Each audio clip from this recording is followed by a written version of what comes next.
Apresentado direto da Inglaterra, por Evaristo Costa. Neste domingo, 19h, só na CNN. Sucesso ao grande Evaristo Costa com a gente aqui na CNN. Destinando 90 milhões de equipamentos de proteção individual para hospitais, comunidades e lares de idosos das cidades mais afetadas. Com gabinetes de crise em todos os estados, estamos monitorando mais de 120 hospitais para ajudar na gestão e distribuição eficiente de recursos. Estamos dobrando a capacidade de testagem no Brasil e apoiando a implementação de centros de acolhimento para pessoas contaminadas em diversas comunidades do país. Essas iniciativas foram viabilizadas a partir da doação de R$1 bilhão realizada pelo Itaú Unibanco, R$200 milhões pela Itaúsa e famílias acionistas controladoras do banco e também pelas 848 doações realizadas por outras empresas e pessoas físicas, além de doações de produtos e serviços. Saiba quem já faz parte e como participar em todospelasaude.org.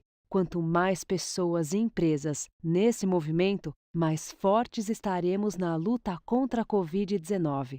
Para ser todos pela saúde, tem que ser todos. Junte-se a nós. Caoa Sherry 100% online. O novo endereço da tecnologia. Toda a linha 2020 0 km com vantagens imperdíveis. Tigo 2, a partir de R$ 57.030. Tigo 7 e Tigo 5X Turbo top de linha, com bônus de R$10 mil e primeira parcela para 2021. A Caoa Sherry vai até você. Super avaliação do seu usado e test drive a domicílio. Fale com a gente. Se surpreenda com seu filho. Sempre. Só Neslac Supreme tem o maior nível de DHA e proteína exclusiva, importantes para cognição, imunidade e digestão. Neslac, nutrindo cada possibilidade do seu filho.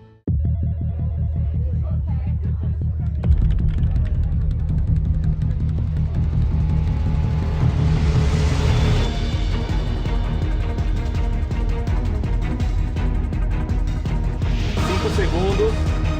4, 3, 2, 1. Boa noite.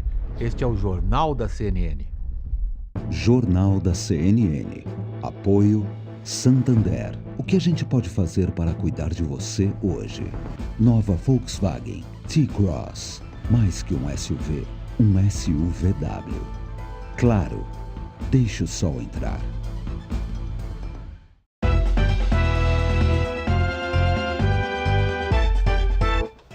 CNN Novo Dia, estamos de volta. No bloco anterior, nós estávamos discutindo e trazendo informações a respeito de Minneapolis, nos Estados Unidos, depois da morte de um homem negro de 40 anos, com uma imagem estarrecedora que chamou a atenção de todo mundo. Vamos voltar então com Pablo Rely e Núria Saldanha aqui na nossa tela.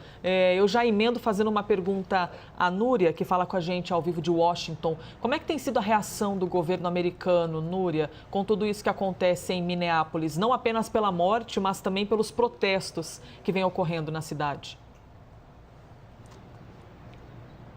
Bom dia, Elisa. Bom dia a todos. Foi a terceira noite de protestos em várias cidades dos Estados Unidos por causa da morte de George Floyd, esse negro americano de 46 anos que estava em custódia da polícia. Em Minneapolis, na cidade onde ele morreu, os protestos têm um tom muito violento. Os manifestantes atearam fogo em prédios, na delegacia, quebraram estabelecimentos comerciais, saquearam lojas. O presidente Donald Trump, pelo Twitter, criticou o prefeito da cidade de Minneapolis, no estado de Minnesota, por não estar conseguindo controlar a situação e disse que vai enviar o exército, pode até enviar o exército sob as ordens dele para que esses vândalos, como ele chamou, esses bandidos que não estão honrando a memória de George Floyd, sejam contidos, né? O presidente Donald Trump ameaçou até atirar contra manifestantes que estiverem saqueando na cidade. Então, a situação é tensa por aqui. Os protestos, eles estão acontecendo em diversas cidades dos Estados Unidos. Em Minneapolis, a situação é muito grave nesse momento. Os manifestantes gritavam o nome de George Floyd, diziam as últimas palavras que ele disse antes de morrer: eu não consigo respirar. Agora, o presidente Donald Trump disse que ia atirar contra manifestantes e o Twitter colocou um selo nessa mensagem do presidente Donald Trump na rede social, dizendo que viola as regras do Twitter sobre violência. É bom lembrar que desde terça-feira o presidente Donald Trump e o Twitter estão em um embate desde que a rede social decidiu colocar selos nas publicações do presidente norte-americano para notícias, né, para reportagens a respeito do que o presidente está falando. E ontem o presidente assinou um decreto aí para limitar os poderes das redes sociais, uma lei aí que ajuda as redes sociais, protege as redes sociais de questões na justiça pelo conteúdo que é publicado. Ô, Núria, a gente está com uma imagem ao vivo neste momento. Policiais tomam as ruas de Minneapolis, uma espécie de tropa de choque da polícia ali para conter os manifestantes depois de focos de incêndio, de comércios que foram atacados. Esse posicionamento do presidente Donald Trump acabou inflando ainda mais os ânimos. Eu vou voltar a conversar com o Pablo Rely, que vai trazer detalhes. O que a família de George Floyd tem pedido neste momento? Como é que está a fala aí da família de George Floyd, que morreu depois que um policial o imobilizou, mas continuou com o joelho no pescoço do homem de 40 anos, que inclusive gritava a todo instante, informando que não estava conseguindo respirar. Ele passa mal, os policiais chamam uma ambulância, mas ele morre ao chegar no hospital. Pablo Rely.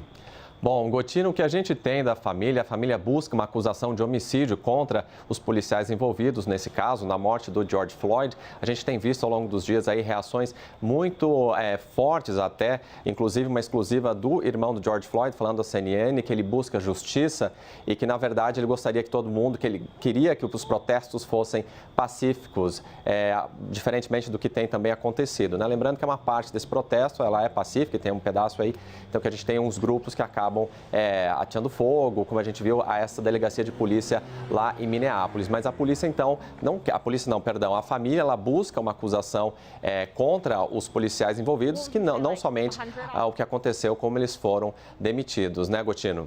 Pablo, a gente conversa com você e, ao mesmo tempo, acompanha imagem ao vivo, exclusiva da CNN em Minneapolis, nos Estados Unidos, com esta equipe da polícia que parece ser uma espécie de uma tropa de choque, como a gente chama aqui no Brasil. Mais atrás, um carro do Corpo de Bombeiros e aí a própria repórter da CNN se posicionando para entrar ao vivo. Pablo, eu quero trazer com você um questionamento que nós acompanhamos uma imagem terrível de um homem sendo morto, sendo asfixiado pela polícia. Mas não era apenas um homem, era um homem negro. Qual é o significado dessa morte, Pablo? Pois é, Elisa, eu e a Núria Saldanha, a gente tem conversado nos últimos dias que, na verdade, ela se trata de mais uma morte. Há uma lista de casos de brutalidade policial contra afro-americanos nos Estados Unidos. Eu até gostaria de botar a Núria aqui. Núria, você pode também me ajudar aqui para lembrar um pouco desses casos. A gente tem o Eric Garner, a gente tem outros casos que têm acontecido nos últimos anos de brutalidade policial. E a Núria fez um levantamento muito interessante de que pouquíssimos os casos, basicamente, você não tem uma evolução de penalização das pessoas envolvidas. Não é isso, Núria? E os casos são muito similares, né? Lembro de Eric Garner em Nova York em 2014, um camelô negro também, morreu da mesma forma, de bruços no chão, sendo asfixiado pelos policiais. Lembro também de Freddie Gray aqui em Baltimore, perto da capital norte-americana, que em 2015 teve o pescoço quebrado em custódia policial e acabou morrendo. Os policiais dessas ações, na maioria das vezes, eles seguem na rua continua trabalhando e não são responsabilizados criminalmente, né? Os levantamentos aqui de segurança dos Estados Unidos dizem que negros em solo americano têm 3 vezes mais chances de morrer do que brancos. Então há sim uma violência mais forte, especialmente contra a população negra por parte da polícia norte-americana. Os negros são 13% da população americana e são 35% das mortes nas mãos de policiais. Então esse é uma cena, é um problema que se repete aqui nos Estados Unidos. Muito bem, Núria. Pablo Reli, vamos mostrar a imagem. Igor Peixoto e o Leandro Gonçalves vão colocar para a gente aqui.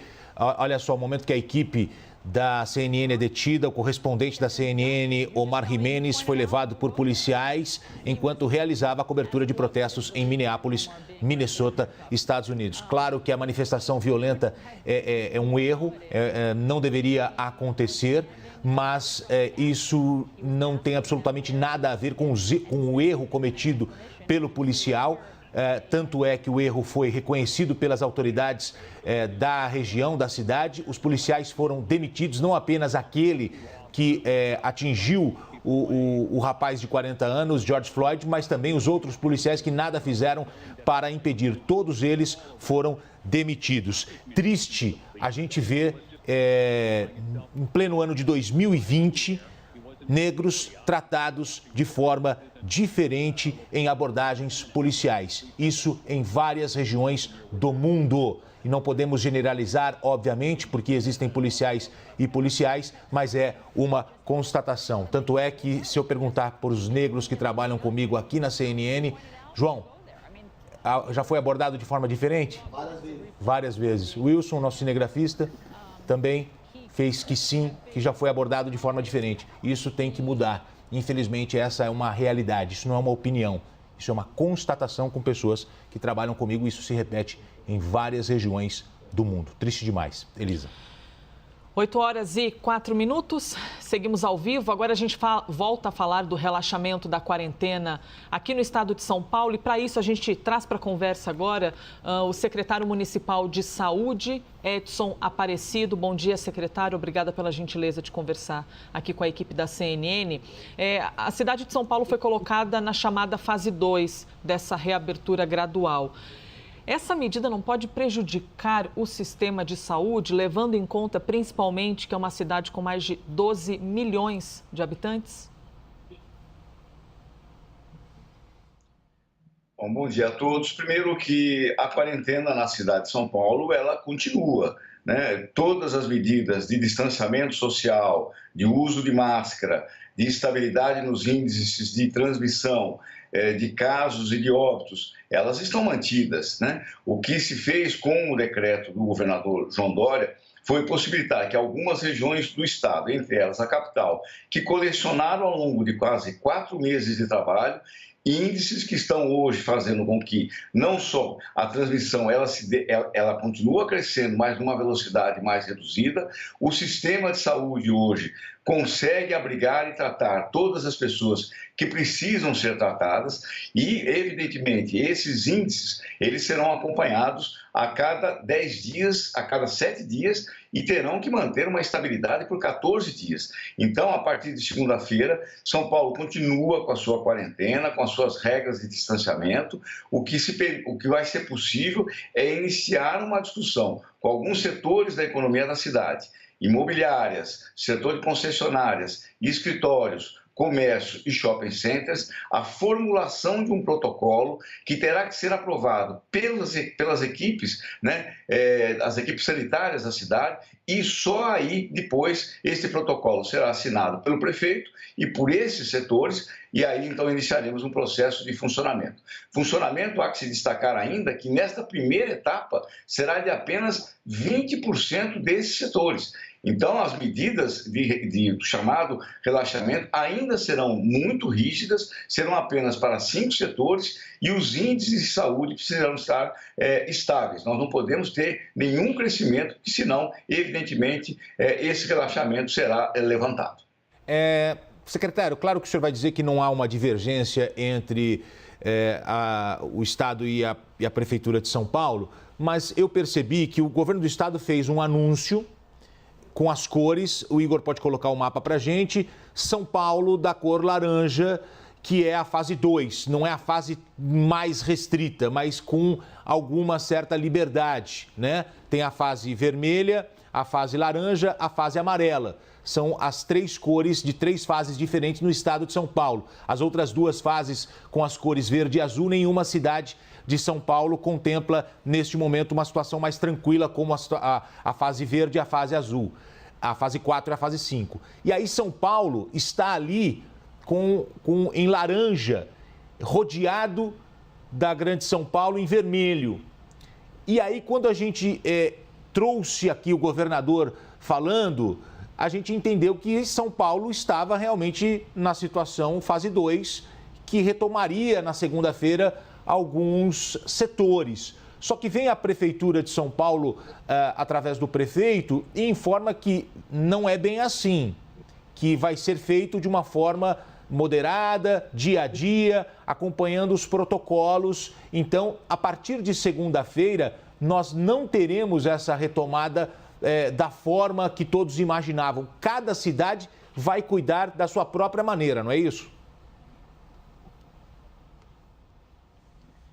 Exatamente, Coutinho. Aqui houve uma decisão de faseamento dessa retomada por parte do governo do Estado, que leva em conta, evidentemente, os critérios e os índices da doença no conjunto do Estado.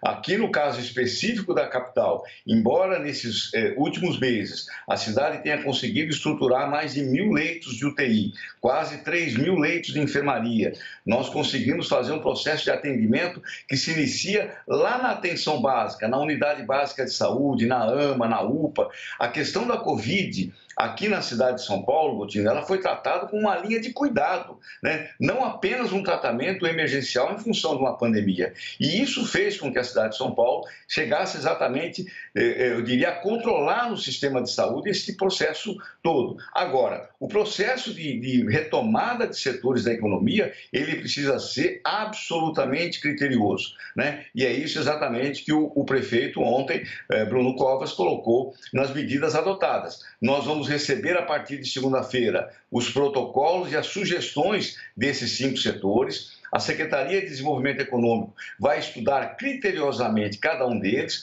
Só depois da aprovação da área sanitária da Secretaria de Saúde do município, né, chegar a uma conclusão, é que então vai ser assinado este protocolo e serão retomadas parcialmente essas atividades. Nós precisamos fazer com que a retomada desses setores da economia, elas tenham uma correspondência com o controle da pandemia na cidade de São Paulo. Nós seguimos conversando ao vivo com o secretário municipal de saúde de São Paulo, Edson Aparecido. Já temos Yuri Inaka aqui na tela. Então, Yuri, por gentileza, pode trazer sua pergunta. Obrigado, Elisa. Bom dia, secretário. Obrigado por nos atender.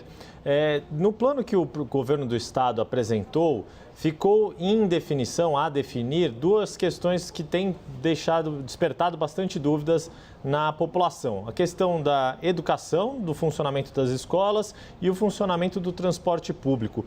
Quais vão ser as medidas que a Prefeitura de São Paulo vai adotar nessas 2 áreas? Existe já alguma previsão de quando as escolas municipais vão voltar a trabalhar, a funcionar? Inclusive porque muitas pessoas que podem voltar a trabalhar conforme esses protocolos que vão ser avaliados, vão ter uma questão com quem deixar os seus filhos que são estudantes na rede municipal. E a questão do transporte, como é que elas vão poder utilizar o transporte para ir? Que tipo de medidas que a Prefeitura vai adotar em relação aos cuidados no transporte público? É importante isso, são 2 medidas bastante significativas que vão constituir essa questão do protocolo. Primeiro, nós não teremos a volta imediata das aulas e do sistema de creches na cidade. Isso são áreas que vão continuar suspensas, né? Nós deveremos, na discussão dos protocolos de cada um dos segmentos, os segmentos econômicos serão responsáveis por ajudar as mulheres trabalhadoras que têm seus filhos, que precisam cuidar dos seus filhos, a constituirmos um mecanismo para que elas possam trabalhar e as crianças possam estar sob algum cuidado. Então, isto seguramente será um dos elementos chaves desses protocolos. O outro que você colocou, o prefeito também já falou na tarde de ontem, o sistema de transportes na capital deve ampliar a disponibilidade de um conjunto de mais de 2.000 novas composições de ônibus para que a gente consiga manter o distanciamento social necessário para evitarmos um excesso de transmissibilidade da doença. Então, esses são 2 critérios muito importantes na constituição desses protocolos. Secretário, é Fernando Nakagawa falando aqui. Eu queria entender um pouco a questão desses protocolos entregues e submetidos à prefeitura. Por exemplo, alguns setores, como de shoppings, já vêm conversando com a administração municipal há várias semanas, inclusive apresentando esse esboço do protocolo que já foi desenhado. Esse trabalho todo ele vai ser ignorado e é preciso começar novamente a partir da segunda-feira. E também queria ouvir um pouco o senhor sobre setores mais pulverizados, por exemplo, nos escritórios. Como é que será o protocolo com o escritório, já que o senhor pode ter ali um escritório de contabilidade com 2 funcionários, até grandes multinacionais que têm centenas de trabalhadores, de pessoas na mesma laje corporativa, né, no mesmo andar de um prédio. Como é que fica a questão dos escritórios e o que será feito, o que já foi feito, o que já avançou com os protocolos do pessoal dos shoppings? Todos nós sabemos que alguns setores já vinham há algum tempo constituindo protocolos, discutindo medidas, à luz, inclusive, da experiência que aconteceu em outros países. Uma questão importante que precisa ser aqui ratificada é que no decreto do governador, ainda esses segmentos que estão na fase 2 do faseamento de reabertura, eles só poderão funcionar inicialmente com 20% da sua capacidade. Então, isso é bastante importante. Esses estudos que foram feitos por alguns setores, obviamente, serão considerados agora na formatação dos novos protocolos. Isso também é uma questão bastante importante. Os escritórios, nós, inclusive, recorremos ao SEBRAE. O SEBRAE, ontem, na tarde de ontem, o prefeito Bruno Covas conversou com a direção do SEBRAE, que vai nos auxiliar exatamente nessa questão dos escritórios, que, como você colocou, tem escritórios que têm 3, 4, 5 pessoas, então, portanto, as medidas sanitárias de funcionamento, elas se dão de uma maneira, e escritórios de grandes empresas não. Você tem um contingente muito maior de pessoas e, obviamente, isso será um impeditivo para que eles voltem a funcionar plenamente. Então, isso é complexo, é por isso que, de maneira muito clara, o município de São Paulo não fez uma reabertura imediata desse processo. Ele tem que ser discutido, ele tem que ser analisado, né? Até porque a cada 7 dias nós estaremos fazendo a avaliação dos índices de transmissibilidade, dos novos casos e dos óbitos. E a qualquer reversão desse quadro, sem dúvida nenhuma, nós vamos, evidentemente, preservar e ter como questão central a questão da saúde. Então, o SEBRAE está nos ajudando já na formatação do protocolo na área dos escritórios e também nós vamos resgatar e vamos utilizar os estudos já feitos para alguns setores durante o período da pandemia. Ricardo Caldas. Bom dia, secretário, bom dia a todos. Eu gostaria de levantar um ponto aqui que eu fiquei com uma dúvida que é semelhante à do Nakagawa, só que eu queria estendê-la para outros segmentos. Eu vi em algum momento, eu não estou em Brasília, mas já morei aí em São Paulo, que a prefeitura ou o governo do estado iam receber os protocolos para depois aprovar. Ora, no setor comercial, a gente está falando de mais de 500 mil estabelecimentos. Por mais que você diga que vai ser por segmento, há essa diferença muito grande entre os segmentos.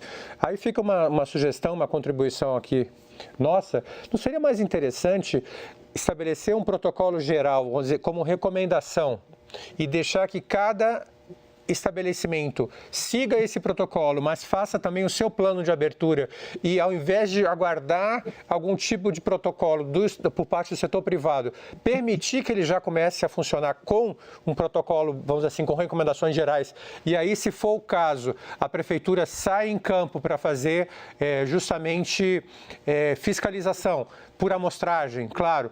Com isso, vai poupar a Secretaria, seja do Estado de São Paulo, seja municipal, de uma burocracia gigante, porque vocês não têm técnicos suficientes para ficar analisando o protocolo, tá certo? Se for individualmente, né?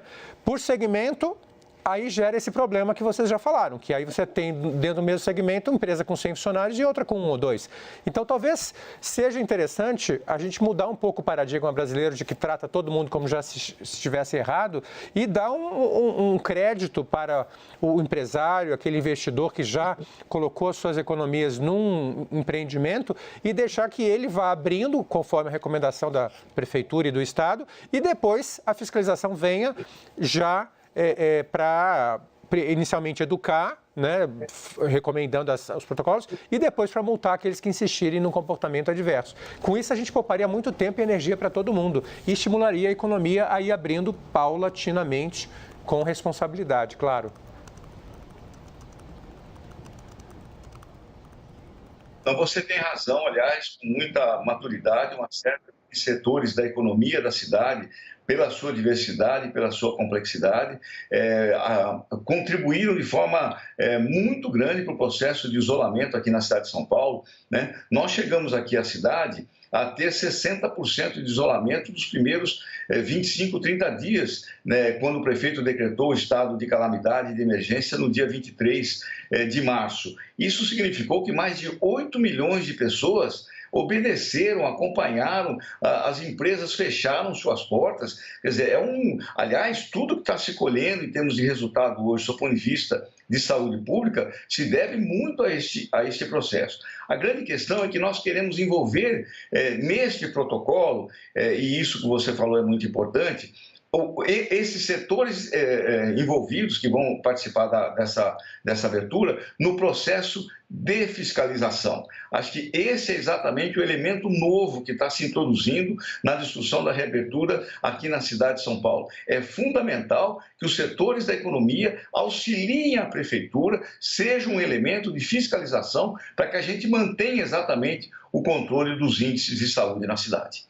Secretário, eu gostaria de lhe fazer uma pergunta e até pedindo o apoio do nosso mapa na tela, para quem está em casa também conseguir entender. A região metropolitana aqui da capital, região metropolitana da cidade de São Paulo, está na fase vermelha, como vocês podem ver ali mais para baixo, em que não é permitida a abertura do comércio. No meio, no miolo dessa região metropolitana, tem ali, bem discretamente na cor laranja, a cidade de São Paulo. E já em São Paulo será permitida a abertura do comércio, entretanto, com restrições. Então, a gente pode dizer que a partir do dia 1º de junho, em que passa a valer essa medida das fases, nós já poderemos ver portas abertas do comércio na cidade de São Paulo?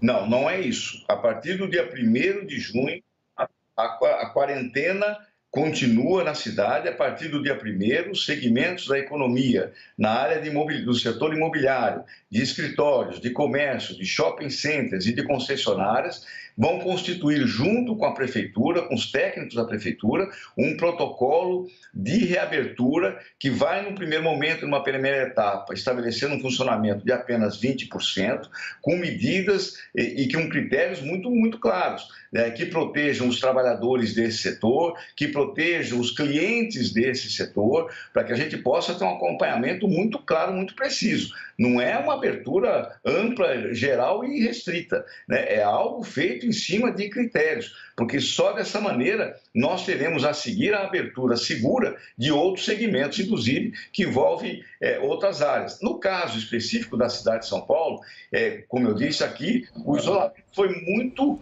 rigoroso, né? Aqui o sistema de saúde. Então, não há uma data específica para a reabertura. É apenas em doses homeopáticas, de maneira gradual, para quem sabe mais para frente a gente vê, de fato, as portas do comércio abertas.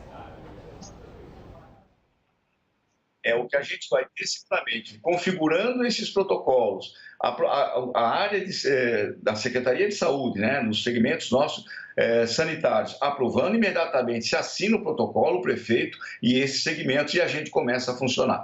Isso pode acontecer em uma semana, em 10 dias, em 15 dias, vai depender um pouco da rapidez com que os protocolos serão constituídos. Mas tudo será feito com muito critério e com muito cuidado. Secretário, então eu vou pegar como base a pergunta da Elizabeth, que eu achei muito importante, porque o que a gente tem que fazer aqui é também um trabalho de prestação de serviço, de orientação, porque tem muita gente assistindo a gente na capital paulista. E aí eu falo, e aí se eu estiver errado, o senhor me corrige, não tem problema nenhum. Segunda-feira, dia 1º de junho, capital paulista, não muda absolutamente nada do que está acontecendo hoje. São Paulo, capital paulista, a partir do dia de segunda-feira, 1º de junho, o que nós temos é a Prefeitura de São Paulo conversando com os setores, recebendo os projetos, os protocolos dos setores que vão indicar como é que vai ser a reabertura em cada área, e isso vai acontecer dia a dia, e aí a Prefeitura vai informar. Por exemplo, a Prefeitura se acertou com o setor imobiliário, os corretores podem voltar a trabalhar de tal dia, de tal maneira. Concessionárias poderão voltar a trabalhar a partir de tal dia, de tal maneira. Isso vai acontecer a partir de segunda-feira no campo teórico. Eles vão discutir, vocês, melhor dizendo, da Prefeitura, vão conversar, discutir e protocolar, assinar isso, e aí vão definir a data, e nós da imprensa vamos informar aqui a data para cada setor. A partir de segunda-feira não muda absolutamente nada de concreto, começa a se discutir na parte teórica e vem para a prática ao longo da semana. É isso? É exatamente isso, Otino. Você fez um resumo perfeito. Perfeito. Então é importante a gente colocar dessa maneira, porque eu percebi que o projeto feito pelo governo do estado apresentou como deve ser e cada prefeitura vai entender de uma maneira. Só que a Prefeitura de São Paulo tem uma preocupação diferente de uma prefeitura de uma grande cidade do interior. Então a gente vai poder perceber no interior de São Paulo cidades já com os shoppings abertos na próxima semana. Aqui na capital paulista ainda não. Depende de uma conversa, de um acerto entre a Prefeitura e esses setores, para que a Prefeitura entenda como cada setor vai trabalhar. Ok? Vamos seguir então. Quem tem pergunta agora? Yuri Pita.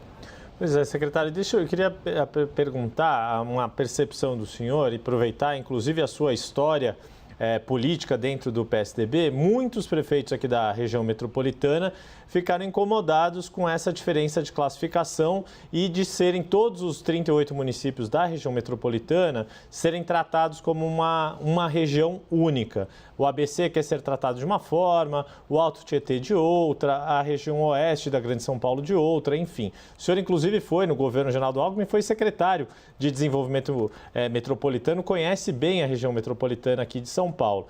Como é que o senhor avalia essa diferença de tratamento da capital e das 38 cidades sendo tratadas de uma forma uniforme? E o senhor acredita que isso pode ter algum tipo de impacto no controle da Covid-19 aqui na capital? Olha, o sistema de saúde, inclusive, da capital, nós temos, por exemplo, para vocês terem uma ideia, no hospital de campanha nosso do AMB, 243 pacientes que são da região metropolitana, né? Nós temos 14 cidades na região metropolitana que não tem um leito sequer de UTI. E a cidade de São Paulo, sobretudo com seus hospitais nas franjas da periferia, acaba atendendo uma população, um contingente populacional muito grande dessas cidades da região metropolitana. Prevendo isso, o governo do estado, a Secretaria Estadual de Saúde, já tomou uma medida importante, que é agora fazer uma divisão, que, aliás, como você disse, ela já existe, que são por regiões, o ABC, a região norte da Grande São Paulo, a região leste da Grande São Paulo, e aí ter projetos e também protocolos específicos para cada uma dessas regiões. Até porque a economia nessas áreas, elas são profundamente diferentes, a estrutura da economia no ABC é completamente diferente dos 5 municípios da região região da Grande São Paulo Norte, que são basicamente municípios dormitórios. Então, acho que agora o Estado vai um pouco, de uma forma mais cirúrgica, atuar para que essas regiões, o mais rapidamente possível, cumpram e consigam cumprir também as determinações do decreto do governador e possam, aos poucos, voltarem à normalidade. Olha, secretário, eu já vou passar para o Naca fazer a pergunta dele, mas eu estou recebendo aqui muitas mensagens na hashtag Novo Dia. Vou pedir até para o Leandro colocar, o Igor também, a hashtag Novo Dia, para as pessoas escreverem aqui. Eu tenho aqui pessoas de vários setores que estão em casa nesse momento, nessa quarentena, e são da capital paulista, e ficaram muito interessados em saber se vão poder retornar à vida ou não. Então, eu queria saber, secretário, qual setor que as entidades de classe vão procurar na prefeitura a partir de segunda-feira? Por quê? Eu pergunto isso, vou criar aqui um exemplo, tá? Não é uma realidade, apenas um exemplo. O setor imobiliário quer retomar, porque tem muita gente precisando vender um imóvel, tem muita gente querendo comprar um imóvel, tem muita gente que vai aproveitar a baixa do preço, tem gente precisando fazer um caixa, vai vender, e os corretores querem trabalhar. E aí, essa entidade de classe vai procurar quem na prefeitura segunda-feira para apresentar o plano e falar, olha, o nosso plano está aqui, vamos trabalhar dessa maneira, será que a gente consegue essa liberação ainda essa semana? Como é que vai ser esse trabalho da prefeitura com os setores? Muito importante isso, Coutinho. Segunda-feira, então, será publicado o decreto do prefeito Bruno Covas, exatamente estabelecendo todo este roteiro. As propostas deverão ser apresentadas na Secretaria de Desenvolvimento Econômico, né, através do site prefeitura.sp.gov.br/retomada, né? Os setores apresentam seus planos, imediatamente serão chamados para reuniões com os técnicos da Secretaria de Desenvolvimento Econômico, formata-se o protocolo, aí o protocolo é enviado para a área sanitária, como eu disse, da Secretaria Municipal, para que ele seja aprovado. Então, vai ser dessa maneira, esse é o mecanismo. Os setores devem procurar, então, a Secretaria de Desenvolvimento Econômico, temos o site aí colocado. Segunda-feira, inclusive, o decreto do prefeito estabelece de forma criteriosa todos os caminhos para que, como você falou, a sociedade, os setores da economia e mesmo os trabalhadores que são desses setores possam ter clareza de tudo como vai ocorrer a partir da próxima semana. Secretário, nós vamos acrescentar agora mais informações à nossa conversa, chamando a nossa reportagem aqui nas ruas da cidade para falar a respeito da informação de que São Paulo vai inaugurar 3 novos hospitais para reforçar a rede pública no combate à doença. Vamos então com a Adriana Deluca, que é quem está por dentro deste assunto. Adriana, quantos novos leitos estão previstos nestes hospitais? Bom dia. Olá, bom dia a todos. São 340 novos leitos que estão previstos para estes 3 novos hospitais que vão ser inaugurados. 100 destas vagas vão ser destinadas para leitos de UTIs. Um destes hospitais fica aqui onde nós estamos, na zona oeste da capital, é o Hospital Central Sorocabana. Na verdade, este hospital foi desativado em 2010 e agora a prefeitura vai começar a revitalizar este espaço para receber pacientes com coronavírus. Atualmente aqui é um grande complexo, uma AMA e um centro de reabilitação funcionam. Eles ocupam 2 andares do prédio, mas 5 andares estão ociosos. No ano passado, alguns movimentos sociais se uniram para pedir a reabertura do hospital e agora a prefeitura vai começar a revitalizar este espaço, também por conta da pandemia, para receber os pacientes com coronavírus. A cidade também recebeu, para ajudar na demanda, 300 respiradores que vão ser encaminhados para os hospitais mais críticos. A taxa de ocupação em São Paulo, atualmente o estado tem 74% de taxa de ocupação, a Grande São Paulo 88% e a capital paulista tem 83% de leitos ocupados de UTIs em hospitais municipais. Eu volto com vocês no estúdio. Obrigada, Adriana De Luca, pelas informações. A gente vai passar a palavra para os nossos analistas, mas eu quero emendar uma questão nessa informação que a Adriana nos trouxe. Por um lado, nós temos a Prefeitura de São Paulo anunciando um processo de reabertura, né? Não podemos dizer reabertura, mas um processo de reabertura da economia. Por outro, informações de inauguração de novos hospitais para tratar o novo coronavírus. O senhor acredita que isso pode causar uma confusão na cabeça das pessoas?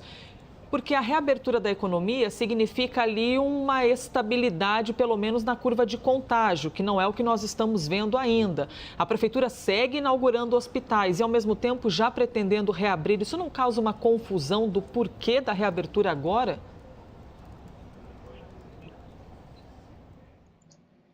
Não, nós precisamos exatamente dar segurança à população que em qualquer circunstância, em qualquer ambiente, seja ele de recrudescimento da pandemia, seja ele de avanço eventualmente, o sistema de saúde vai ser possível e vai ser capaz de tratá-lo. Para vocês terem uma ideia, a cada 10 pessoas que nós conseguimos tratar na nossa rede, seja da atenção básica, seja nos nossos hospitais, 9 são salvas. O município de São Paulo já abriu até agora 7 hospitais, 2 de campanha e 5 hospitais definitivos. Um na Brasilândia, um na Capela do Socorro, um em Parelheiros, um na Bela Vista. Agora estamos abrindo um na Brasilândia, agora mais 3 hospitais, um na Avenida Brigadeiro Luiz Antônio, com 120 leitos. Esse do Hospital Sorocabana, o Estado nos autorizou, no andar térreo, a poder, então, instalar 60 leitos de enfermaria. O prédio é um prédio muito antigo, vai precisar de uma reforma muito grande ainda a ser feita. E na próxima semana, nós inauguramos o Hospital do Guarapiranga, né, com 120 leitos, 80 de UTI. Isso são coisas, inclusive, que vão ficar em definitivo para a cidade. Por isso que nós precisamos, ao mesmo tempo, de eventualmente discutindo todo esse processo de retomada da economia, o sistema público de saúde ser amplo o suficiente para poder tratar todo mundo que for necessário. Secretário, uma pergunta interessante aqui, eu não tenho o nome da pessoa, eu sei que ela é síndica. Os condomínios, áreas comuns fechadas, já contempla na segunda-feira ou precisa também de um planejamento, de um pedido na prefeitura para a liberação dessa área comum? A mãe quer levar o filho pequeno para dar uma volta embaixo, a criançada já quer bater aquela bola na quadra do condomínio. Já contempla a partir de segunda ou também há uma necessidade desse setor entrar com esse pedido?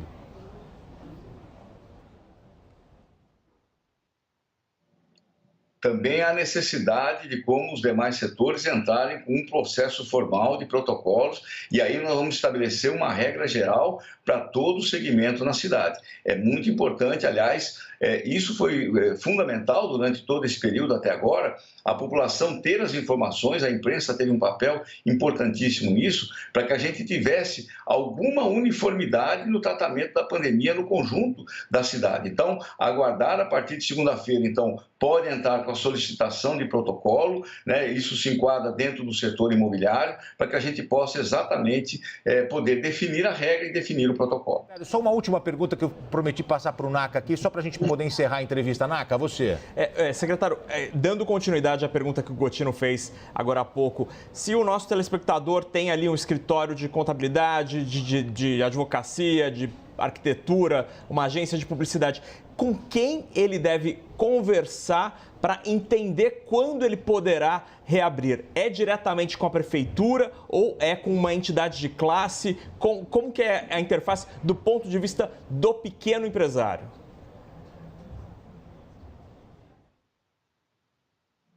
Sob o ponto de vista da rapidez com que os protocolos poderão ser feitos, o ideal sempre é você ter o mecanismo da entidade representativa, porque aí, de uma maneira mais ampla, mais geral, você estabelece um protocolo que vale para todos. Mas não é impeditivo que cada um possa, eventualmente, naquele site que nós passamos, consultar a Secretaria de Desenvolvimento Econômico e poder ser orientado. Segunda-feira eles não podem reabrir, então? Não pode reabrir. Na segunda-feira nós iniciamos um processo de formulação de um protocolo, porque esse protocolo exatamente vai garantir e dar tranquilidade à prefeitura, ao sistema de saúde e à própria população de que, se caso alguma coisa houver de reversão nos índices, a gente possa exatamente poder acompanhar e fiscalizar. Ok. Secretário Edson Aparecido, secretário municipal de saúde de São Paulo, obrigado pela entrevista, pelos esclarecimentos. Tenha um bom dia. Obrigado. Muito bem. O secretário explicou para a gente, eu acho que foi uma explicação muito interessante, viu, Elisa?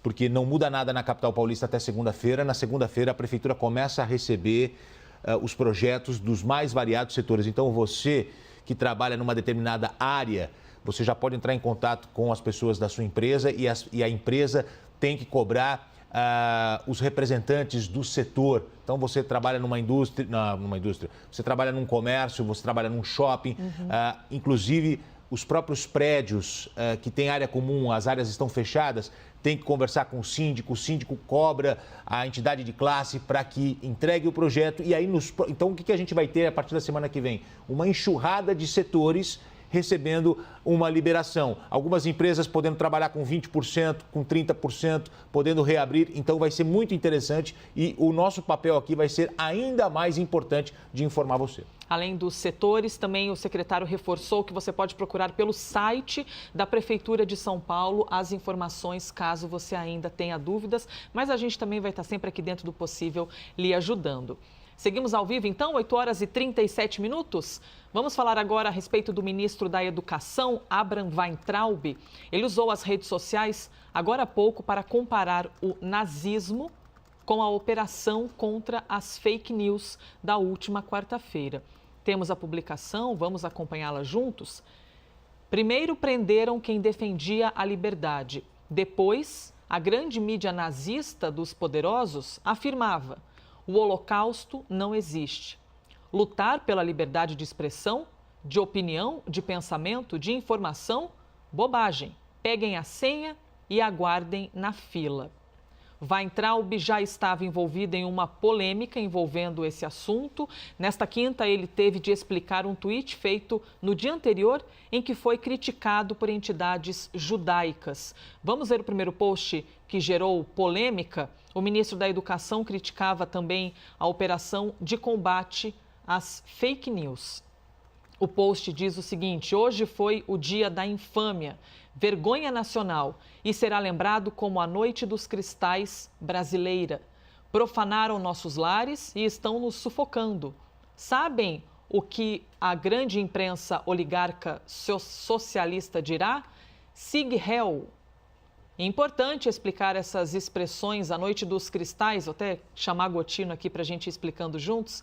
A Noite dos Cristais foi o nome dado aos ataques nazistas contra judeus na Alemanha entre 9 e 10 de novembro de 1938.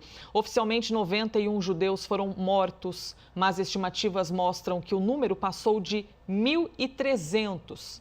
A expressão usada pelo ministro significa, Gotino, salve vitória, e foi a expressão utilizada por ele. É realmente um tema muito delicado.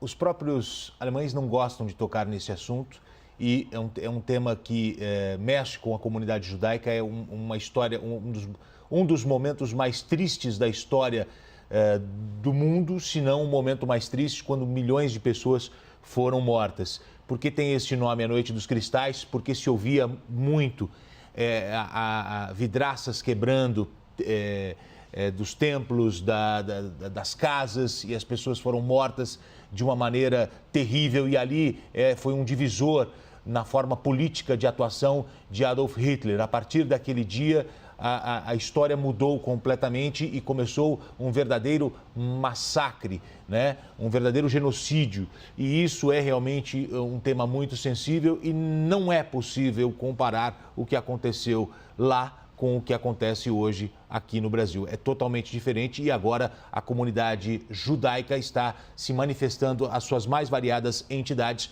contra as declarações do ministro da Educação, que já foi criticado ontem por essas entidades judaicas, e aí ele retorna hoje fazendo novos comentários sobre o tema. A justificativa nesta quinta-feira também veio pela rede social.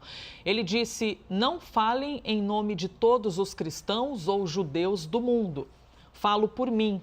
Tive avós católicos e avós sobreviventes dos campos de concentração nazistas. Todos eram brasileiros. Tenho o direito de falar do Holocausto. Não preciso de mais gente atentando contra a minha liberdade. A comunidade judaica afirmou em nota que não há comparação possível entre a Noite dos Cristais e as ações decorrentes no inquérito do STF que investiga fake news no Brasil. Que enquanto a Noite dos Cristais provocou mortes de centenas de judeus, as ações do inquérito se dão dentro do ordenamento jurídico, assegurando o direito de defesa.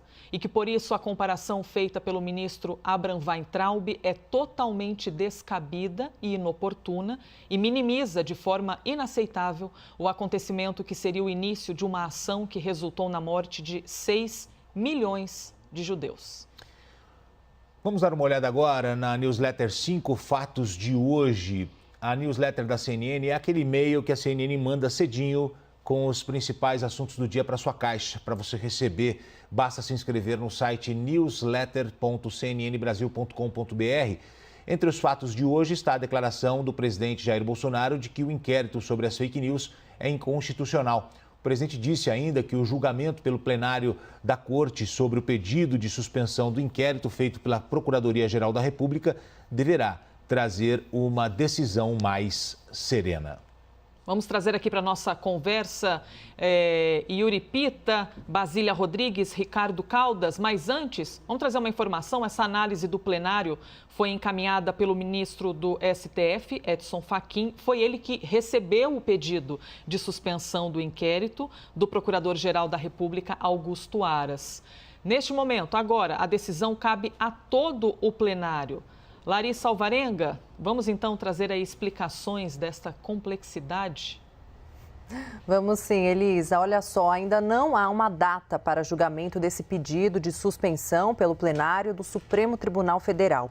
Enquanto isso, segue essa disputa delicada entre Planalto e STF. A gente lembra que na terça, o ministro Alexandre de Moraes, relator do inquérito das fake news, solicitou o depoimento do ministro da Educação, Abraham Weintraub, para explicar aquelas declarações dele contra a corte. O governo reagiu com pedido de habeas corpus para evitar esse depoimento, mas a disputa não parou por aí. Por isso a gente já chama o nosso repórter André Spigariol, que vai explicar toda essa história, esses desdobramentos todos. André, bom dia para você. Bom, tudo foi parar nas mãos do ministro Edson Fachin. Conta pra gente quais foram os últimos movimentos desses processos, por favor.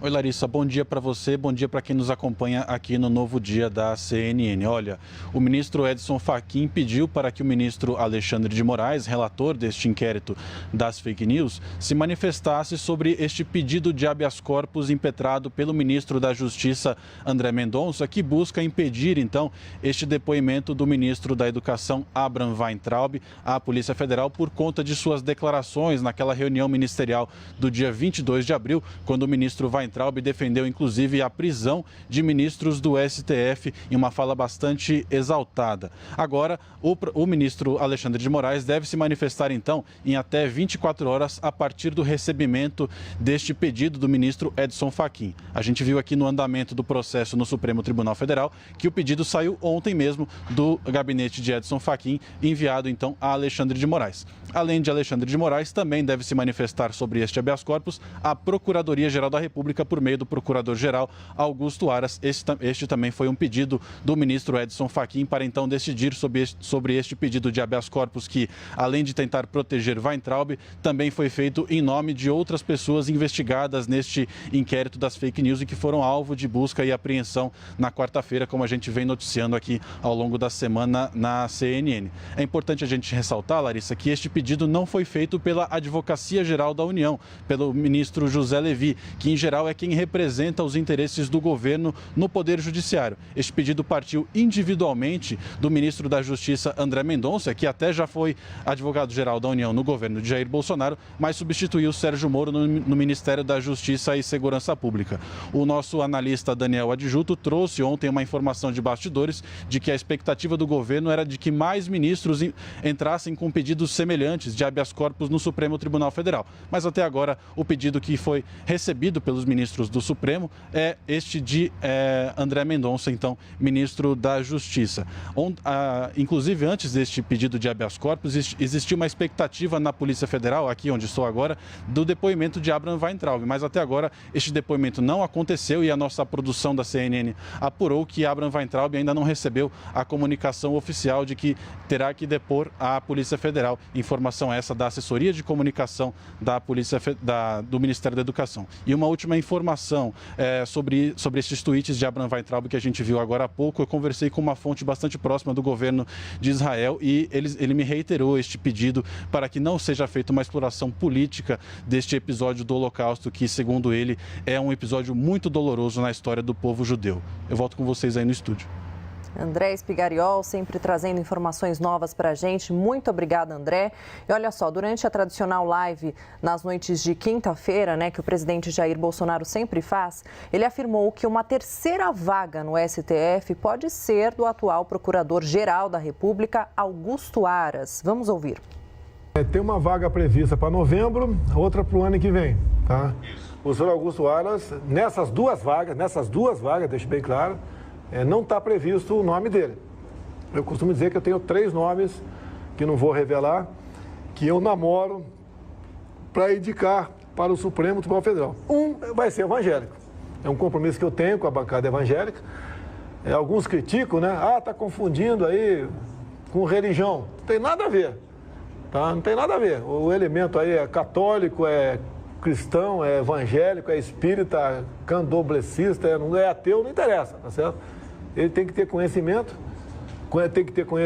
e desembocar seu papel lá. Agora, uma pitada de religiosidade, né?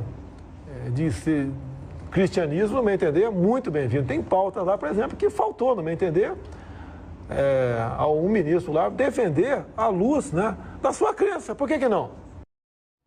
Nós também separamos mais um trecho desta live que o presidente faz toda quinta-feira. Bolsonaro voltou a falar sobre o inquérito das fake news aberto no Supremo Tribunal Federal. O presidente lamentou a investigação e disse que impor limites nas redes sociais pode trazer a censura.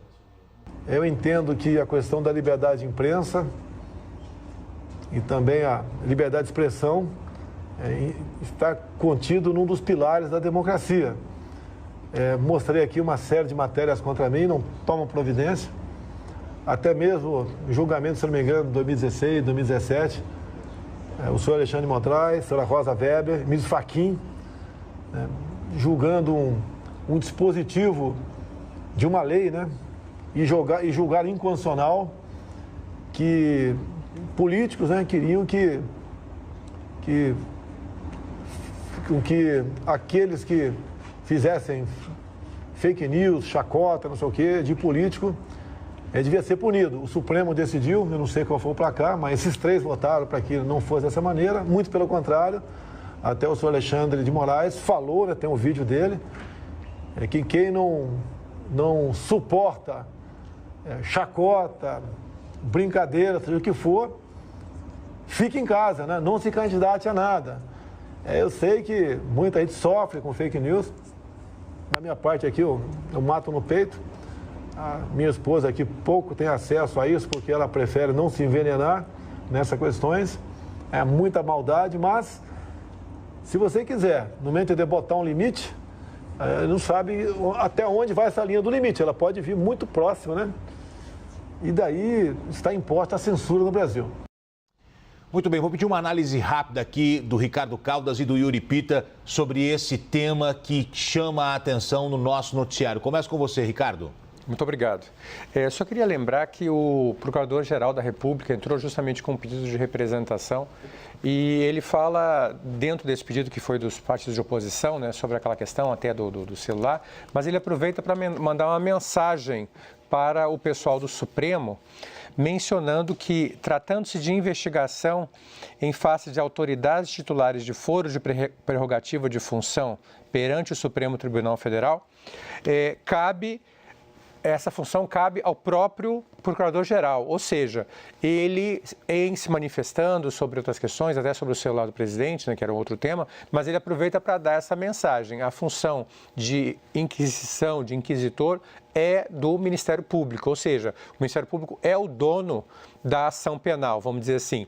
Então, ele entende que pode ter sido que alguns caminhos tenham sido atravessados, né?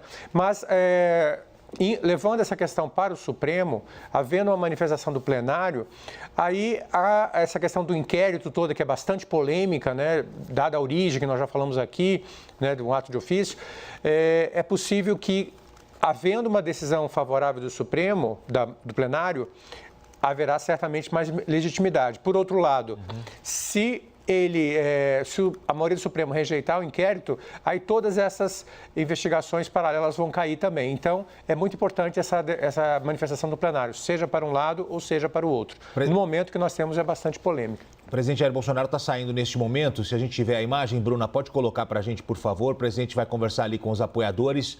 Se ele conversar com os jornalistas, a gente abre o sinal para ouvir o presidente. Enquanto a gente mostra essa imagem, Yuri Pita, a sua análise, por favor. Pois é, a defesa que o governo tem feito, seja como o presidente colocou, a questão da liberdade de expressão, acreditar que decisões que como essa tomada no âmbito do inquérito das fake news seriam censura, e aí até essa reação do ministro da Educação, Abraham Weintraub, que causa essa reação adversa por parte da comunidade judaica, de fazer um uso retórico de episódios lamentáveis, dos episódios mais tristes da história da humanidade, como o Holocausto e a Noite dos Cristais, para fazer a sua defesa política neste momento, é bastante complicado. Quer dizer, o que a gente percebe é que é preciso ficar claro que liberdade de expressão, criticar autoridades, criticar políticos, dizer que não concorda com um político é uma coisa. Fazer ofensas graves, atribuir crimes ou mesmo fazer ameaças contra autoridades, sejam elas quem for, é outra coisa, é bem diferente. E é isso que está em discussão no âmbito desse inquérito. A gente precisa deixar muito claro e separar o joio do trigo, separar o que é a crítica democrática legítima, preservada pela liberdade de opinião, e o que é crime de ameaça, crime de ofensa grave, entre outros. Enquanto a gente repercute a live do presidente da República e as palavras do presidente em relação a fake news, nós estamos também acompanhando agora, com essa imagem ao vivo, na porta do Palácio do Alvorada, o presidente conversando com apoiadores e a expectativa se ele vai andar um pouquinho mais para a direita e chegar ali em frente à imprensa. Temos Basília aqui na nossa conversa, queria fazer uma pergunta a ela. Basília, e até trazendo para esse trecho das palavras do presidente, que ele fala que liberdade de expressão é pilar da democracia e o medo dele, na verdade, as palavras dele em relação a uma possível censura nas redes sociais. Pois é, censura foi um argumento utilizado pelo governo no pedido para que Abraham Weintraub não seja ouvido e também não corra o risco de ser preso pelo inquérito das fake news, né? Lembrando aí do fato que ocorreu de restrição à reportagem da revista Cruzoé, uma reportagem que falava sobre Dias Toffoli e também sobre familiares do presidente da corte, reportagem esta que no ano passado chegou a ser retirada do ar por decisão do STF. O governo, se valendo desse argumento, disse que este inquérito já demonstrou em outras ocasiões que também funciona como uma censura inconstitucional. Chama atenção essa fala que a gente está aguardando aí, possível, fala do presidente Jair Bolsonaro na frente do Palácio do Alvorada, porque neste momento as autoridades de todos os poderes também estão nessa expectativa, se Bolsonaro vai parar e falar ou não, né, sobre qual é o clima de momento, né, o que podemos esperar para hoje. Esse foi um bastidor que eu colhi aqui com a classe política, né, ouvindo senadores que ontem estiveram com o presidente do Senado, Davi Alcolumbre. Para eles, o termômetro da crise também está nas mãos do presidente Jair Bolsonaro. E a cada fala dele na frente do Alvorada, em que ele insinua ou provoca ministros da Suprema Corte, ele só coloca mais lenha na fogueira. Bom, a bola da vez é o STF, que, nas palavras de um interlocutor do governo, levou uma enquadrada, só que em outras semanas, em outros episódios dessa crise, a gente viu que o Congresso Nacional é que foi o enquadrado da vez, né? Bom, o que a gente tem de mais novo aí, de informações, é que ontem o Davi Alcolumbre, presidente do Congresso, esteve com o presidente Jair Bolsonaro para falar sobre essa crise e ouviu de Bolsonaro que ele considerou que há excessos por parte da Suprema Corte na condução desse inquérito que mira várias figuras aí do governo e de aliados do governo, né? Tanto o ministro da Educação quanto o ex-presidente do PTB, Roberto Jefferson, e pelo menos 8 parlamentares. E Alcolumbre, nessa conversa, se colocou aí à disposição do governo para fazer essa interlocução, para que ele, Alcolumbre, também possa conversar com o Supremo Tribunal Federal, abrir esse canal de diálogo do governo com o STF, e ele seria o bombeiro da vez. Ou seja, como a gente já analisou em outras situações, a crise também é de comunicação. Olha, Basília, sempre fazendo análises pertinentes aqui, junto com o Yuri Pita, Ricardo Caldas. Vou pedir para abrir um pouquinho a imagem do presidente, ele conversa ali com apoiadores. Eu não sei se é a câmera que está indo buscar a imagem que está aproximada ou se dá para a gente ouvir ali o que o presidente conversa com os apoiadores. Então, se o áudio, o Marcão tiver com um áudio legal, ele informa a gente, não chega. Então, é a câmera que foi buscar realmente a imagem, está bem distante, a gente não consegue ouvir essa conversa do presidente com os apoiadores. Olha lá, vamos tentar. Não sei se eu vou conseguir reaver esse material. Então, tem ali é só questão de custo. Infelizmente não fica claro, então não é possível a gente abrir o áudio aqui para que as pessoas possam ouvir, porque o presidente ainda está um pouco mais distante, então vai ser difícil a gente ouvir a fala do presidente. Não sabemos se ele vai conversar com os jornalistas nesta manhã de sexta-feira, mas existe uma expectativa muito grande porque são vários temas relevantes. A gente não pode esquecer de um tema, é que o Brasil, a cada dia, novas notícias se sobrepõem a outras, Elisa. Ficou para hoje o vídeo, a decisão sobre o vídeo envolvendo Bolsonaro e Moro, né, que o Procurador-Geral da República ia também dar o parecer dele sobre o vídeo envolvendo Bolsonaro e Moro. Hoje completa uma semana. Vai embora o presidente, não conversa com jornalistas, vai entrar no carro presidencial, mas há uma semana nós estávamos assistindo o tão esperado vídeo, que era a principal prova de Sérgio Moro nas acusações contra o presidente. Esse vídeo acabou se transformando, inclusive, em algo positivo para o presidente, porque os apoiadores do presidente entenderam que não tinha o principal ataque de Moro, não acabou se confirmando. E hoje os apoiadores do presidente usam o tema vídeo como algo positivo para o presidente. Só que, na sequência do vídeo na sexta, quantos outros temas surgiram, né? Tem a questão do celular do presidente, se vai ser periciado ou não, apreendido ou não. O Procurador-Geral da República também já se manifestou sobre o assunto com um parecer contrário a esta apreensão. Tem aí a operação da Polícia Federal contra o governador do Rio de Janeiro. No dia seguinte, a operação da polícia no processo da fake news. Então, gente, é um assunto se sobrepondo ao outro todos os dias em nosso país, Elizabeth. E ainda o ministro, do STF, Celso de Mello, que enviou à Procuradoria-Geral da República os pedidos de impeachment contra o ministro do Gabinete de Segurança Institucional, Augusto Heleno, que são pedidos que foram apresentados por partidos políticos de oposição. Então, nós acompanhamos inúmeros assuntos, momentos de breaking news aqui na nossa programação, nesta que foi mais uma semana intensa nos assuntos de Brasília. Vou fazer aqui um chamado, hein? No próximo domingo tem estreia, é o programa Séries Originais. Evaristo Costa está a todo vapor, só na expectativa para a estreia, até porque o programa é apresentado por ele. Evaristo Costa, no ar. Neste domingo, com a estreia do CNN Séries Originais. No primeiro programa, uma superprodução da CNN Internacional, Os Anos Bush. A série que revela os segredos de uma das famílias mais poderosas da política mundial. Ladies and gentlemen, I am a candidate for President of the United States. Um senador, 2 governadores, 2 primeiras-damas e 2 presidentes. Imagens históricas reveladoras. Depoimentos inéditos. This is a difficult moment for America. He called me. He wanted to check on me and make sure I was okay. Em uma narrativa surpreendente. CNN Séries Originais. Apresentado direto da Inglaterra por Evaristo Costa. Neste domingo, 7 da noite. Só na CNN. Já estava na hora, hein, Evaristo? Lhe aguardamos, então. Vamos agora de economia?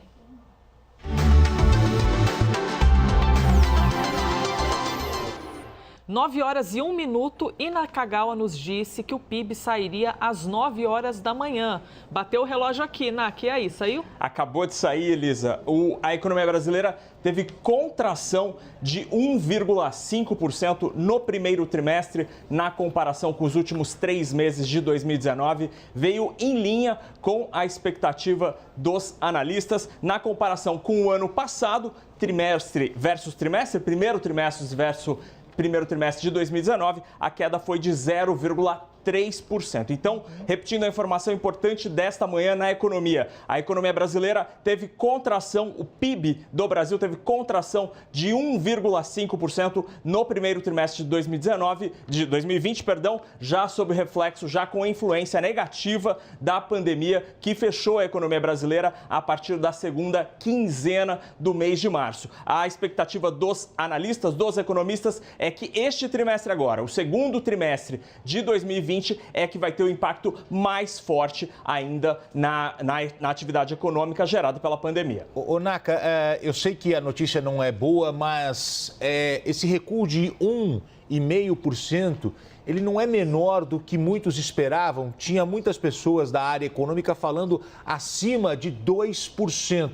Lembrando que nós estamos falando de janeiro, fevereiro e março, o período mais agudo da pandemia ainda não está aí, que é abril e maio. Então, mas eu queria que você recortasse esse número, 1,5% nesse primeiro trimestre, mas eu tinha lido e visto muitas pessoas da área econômica esperando até mais de uma retração acima de 2%. Você está correto, Gotino. De fato, havia no mercado financeiro, entre os economistas, as previsões eram bastante díspares, né? Porque como houve uma mudança muito drástica da atividade econômica, algumas previsões eram bem mais pessimistas. Eu vi também números piores do que essa queda de 2%, até perto de 3%, mas ela felizmente não se confirmou. O que acontece, Gotino, é que janeiro e fevereiro a economia brasileira estava ganhando tração. Alguns indicadores, por exemplo, a atividade industrial, as vendas no comércio e até a geração de emprego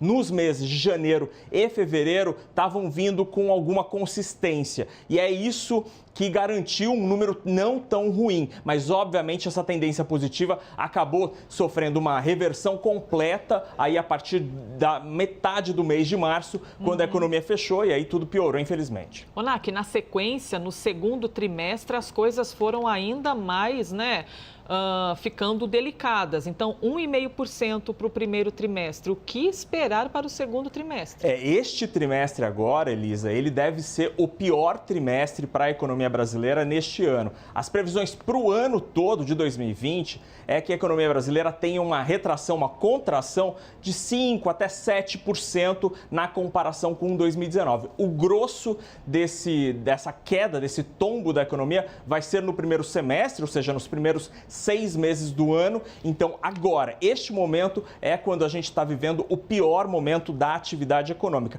Isso já está ficando claro, por exemplo, no mercado de trabalho. Muita gente, milhões de brasileiros estão perdendo empregos formais e o pior acontece com os trabalhadores informais, né? Por exemplo, os autônomos, esses estão perdendo o emprego, perdendo a capacidade de trabalhar por causa da quarentena, e aí essa depressão na atividade econômica vai ficar visível no dado deste trimestre que a gente conhece daqui a 3 meses. Ô, Naka, mas nunca se falou tanto na retomada da atividade econômica, governos, prefeituras, governo federal, todos agora começam a falar de forma mais intensa sobre essa retomada. Você tem percebido isso? Sim, não, de fato, a pauta mudou, ainda que os problemas na saúde pública continuam e, infelizmente, a gente tem registrado recordes no número de vítimas, de mortos e de casos da Covid-19, a pauta do mundo econômico viraram a página e agora todo mundo fala na retomada. A retomada acontece a partir de agora já em algumas regiões do Brasil. Aqui na cidade de São Paulo a gente está discutindo isso neste momento,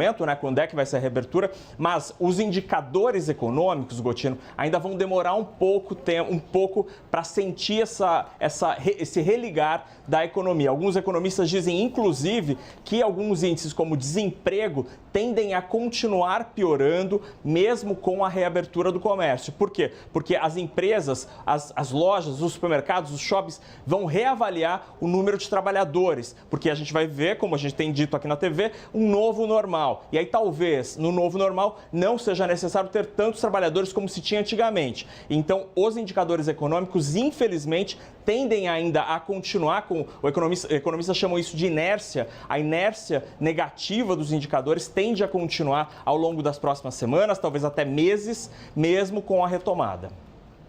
Larissa Alvarenga.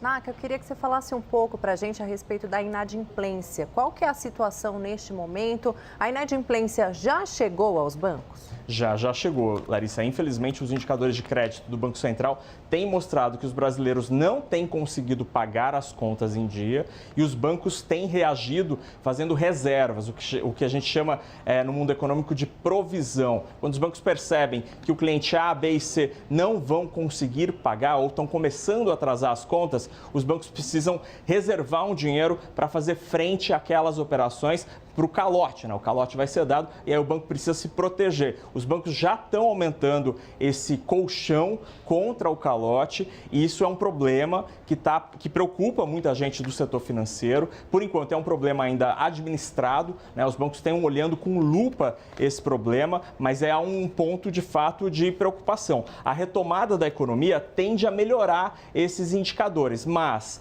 se o mercado de trabalho demorar muito para reagir, Larissa, aí infelizmente o nível de calote, né, a inadimplência nos bancos tende a continuar crescendo a despeito dessa retomada da economia. Naka, deixa eu aproveitar e já lhe perguntar a respeito do podcast Abertura de Mercado. Estamos todos aqui reunidos querendo saber, Nakagawa, qual que é o tema do podcast de hoje? Hoje a gente fala sobre um tema bem interessante, que os cartórios, Elisa, estão passando por uma revolução e nos próximos dias deve começar a funcionar um sistema em que cartórios de notas vão permitir alguns serviços pela internet. Então, autenticação de firma e reconhecimento de firma, e autenticação de documentos e até inventários, que é um processo mais sofisticado, vão poder ser feitos pela internet. Então, isso é uma notícia bem interessante e que vai tirar uma burocracia da nossa vida. A gente também fala da Latam, que está em processo de recuperação judicial nos Estados Unidos, né? Mas ela está tentando voltar à normalidade e programa aí pelas próximas semanas a retomada de voos longos, como por exemplo Londres, Frankfurt, Madrid, Paris e Nova York. Então, tudo isso lá no podcast, no seu agregador de podcast ou no site do CNN Business. Naka, uma dúvida também. Além de comprar ações, é possível alugar uma ação? Isso é uma operação que parece muito estranha, mas sim, a gente fez uma matéria, o repórter Luiz Lima, lá do CNN Business, produziu uma matéria. Se você apontar o seu celular aí para esse QR Code, você vai direto para ela e é uma operação curiosa. Quem tem uma ação pode alugar esse papel para outro e ele devolve lá na frente, pagando, obviamente, né, um aluguel, ou quem está interessado numa ação pode alugar e tentar ganhar num período curto de tempo, sem ter a ação propriamente dita. A gente explica direitinho como funciona essa operação, como você pode ganhar dinheiro com essa operação aí nessa matéria do Luiz Lima. Muito bem, Fernando Nakagawa trabalhando bastante hoje, hein? Usamos você bastante aqui, Naka. Mas olha, você não vai estar de folga não, você vai continuar com a gente aqui no live, vai trazer as informações pra gente. Eu sim estarei de folga a partir das 10 da manhã, mas antes da minha folga tem grande debate, sabia, Elizabeth? Tem serviço. Grande debate com Tiago Anastácio e Gisele Soares. Eles vão debater os principais assuntos desta sexta-feira, logo depois do intervalo. A gente vai para o intervalo com imagem de onde? De uma bela cidade, vamos ao Rio de Janeiro, mesmo que à distância, só pela imagem da televisão, tá? E esta é a sexta-feira na cidade maravilhosa, que em breve vai voltar a ferver. Porque vai passar, viu, gente? Vai passar.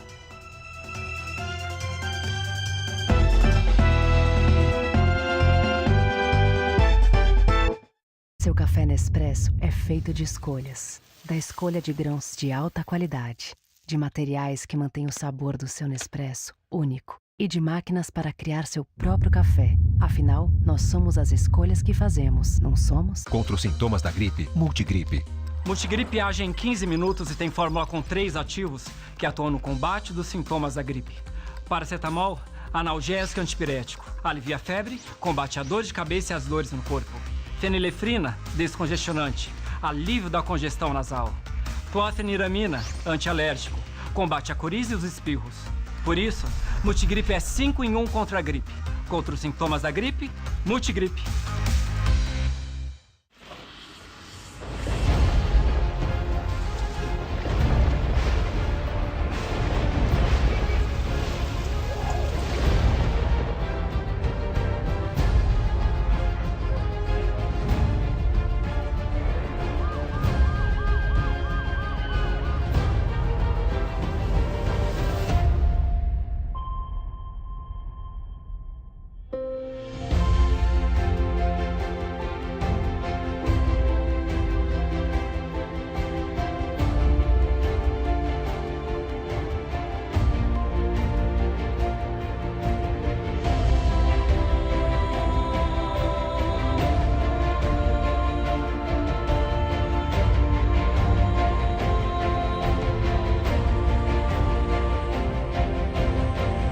Imóvel.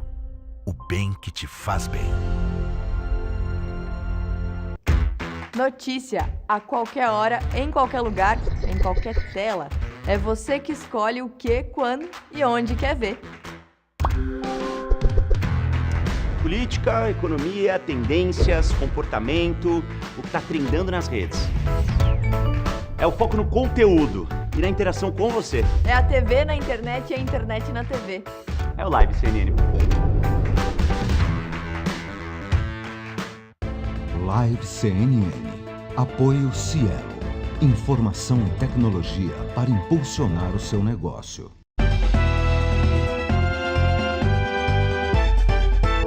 Muito bem, nós estamos de volta à CNN Novo Dia agora para o grande debate.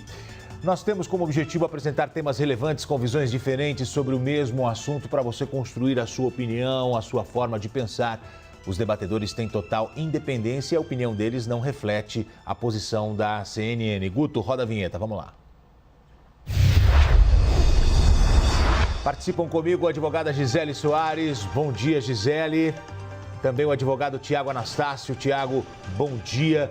Vamos já começar com o primeiro tema. Durante transmissão pela internet, o presidente Jair Bolsonaro falou sobre como será o perfil dos futuros indicados para ministros do Supremo Tribunal Federal. O presidente disse que a terceira vaga no STF pode ser do atual Procurador-Geral da República, Augusto Aras. Vamos ouvir.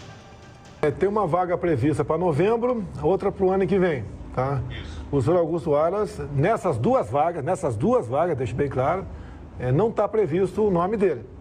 Eu costumo dizer que eu tenho 3 nomes, que não vou revelar, que eu namoro para indicar para o Supremo Tribunal Federal. Um vai ser evangélico.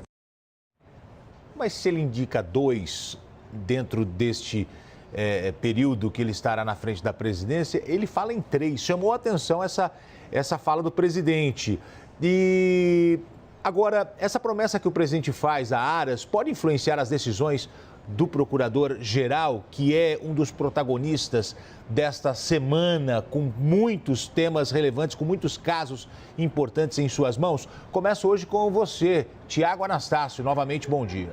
Bom dia, Gotino. Bom dia, Gisele. Gotino, é muito difícil nós falarmos o que acontece dentro da cabeça de uma pessoa que fica nessa entre a cruz e a espada. Por quê? O Procurador-Geral da República, o Dr. Aras, hoje tem nas mãos uma grande responsabilidade, que tem muita relação, evidentemente, com o inquérito policial que corre no Supremo Tribunal Federal, sob a relatoria do ministro Alexandre de Moraes. A responsabilidade é grande porque, pelas próprias reações dos últimos dias, percebe-se a importância para o governo deste inquérito policial, que parece ir contra um sistema organizado de apoio a esse governo, mas também, como soubemos ontem, de fatos muito graves, coisas seríssimas, como nunca se viu antes. Como, por exemplo, a perseguição a ministros familiares, mapeamento de ministros sobre seus cotidianos, inclusive atentados que não tinham sido revelados a público contra o domicílio de ministros. Nós estamos numa situação muito grave e esse em breve deve ser revelado já com um relatório final, onde nós saberemos sobre isso. Quando o presidente da República irá dar um cargo vitalício para aquele que pode denunciá-lo ou não. Tiago, só um minutinho, a gente está com um probleminha no seu microfone, então eu vou passar a palavra à Gisele enquanto a gente troca aqui o equipamento para que você possa falar sobre o que você pensa que a gente possa ouvir melhor, tá bom? Gisele, vou passar para você a palavra, depois eu repasso para o Tiago. Por favor, qual que é a sua visão sobre esta fala do presidente Jair Bolsonaro? Bom dia. Bom dia. Realmente, o presidente ele tem a expectativa de duas nomeações. Então, primeiramente, será a substituição do ministro Celso de Mello em setembro deste ano e depois, no ano que vem, será, então, a substituição do atual ministro Marco Aurélio Mello. Então, são os dois ministros que irão se aposentar. Então, duas vagas que serão apontadas, então, serão nomeadas pelo presidente. Ao fazer menção a uma terceira vaga, então, o presidente faz possivelmente a ilação de que, se houver essa terceira vaga, se houver essa vacância, por quaisquer motivos que não sabemos, e aí realmente é um evento futuro e absolutamente incerto, então ele faz essa menção ao procurador Augusto Aras.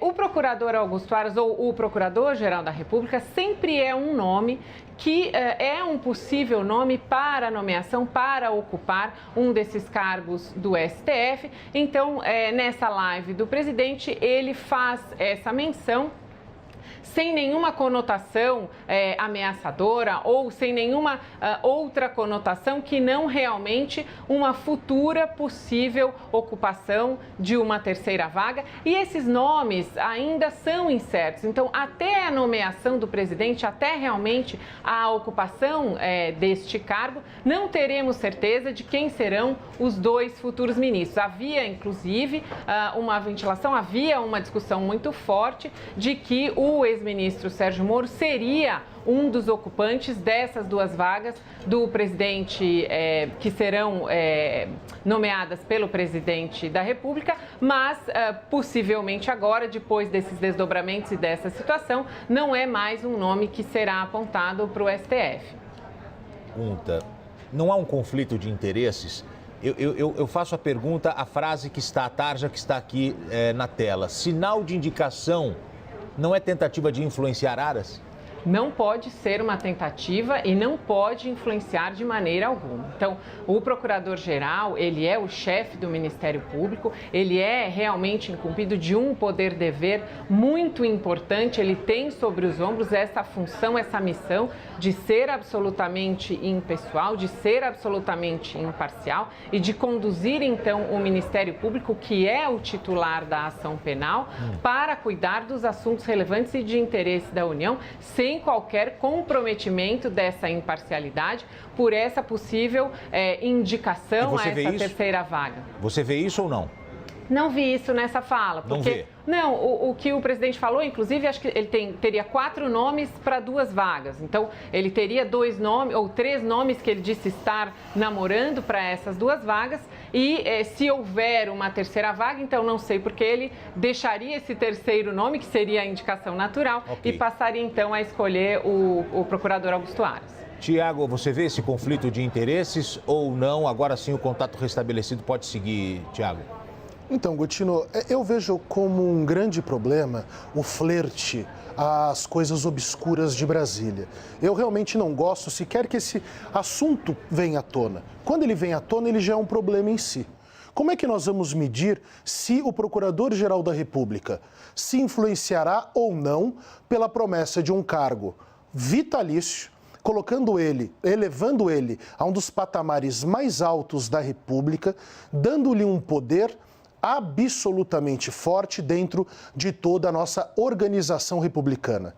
É muito difícil medirmos isso. E o mais engraçado e o sintoma mais grave é isso acontecer agora.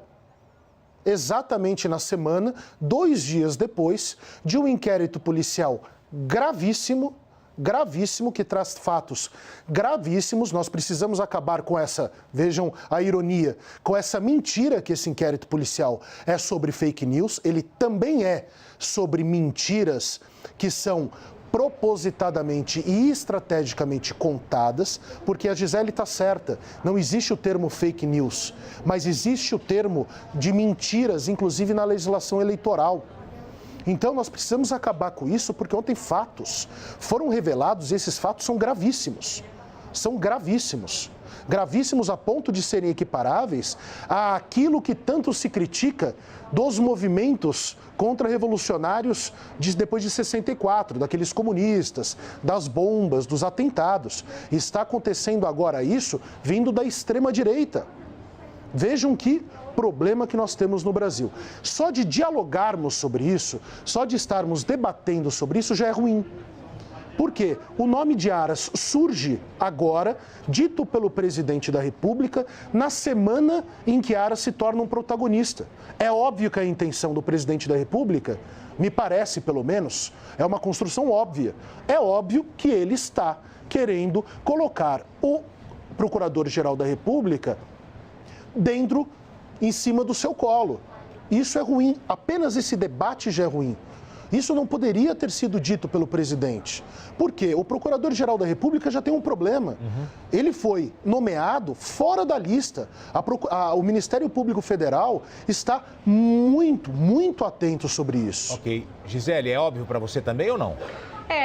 É sempre uma dificuldade de compreender justamente essas prerrogativas do presidente de nomeações, porque toda prerrogativa de nomeação já traz em si uma desconfiança. Por quê? Porque o nomeado será certamente alguém escolhido dentre pessoas de proximidade, de predileção do nomeante, então neste caso do presidente. Então, todas essas discussões com relação a possíveis interferências ou ao comprometimento da imparcialidade, elas advêm justamente dessa situação. Então, há um presidente da República que tem esta prerrogativa, e isso até é um incômodo apontado pelo próprio ex-ministro Sérgio Moro, quando diz, puxa, mas vamos substituir o diretor da Polícia Federal sem uma justificativa. Exato.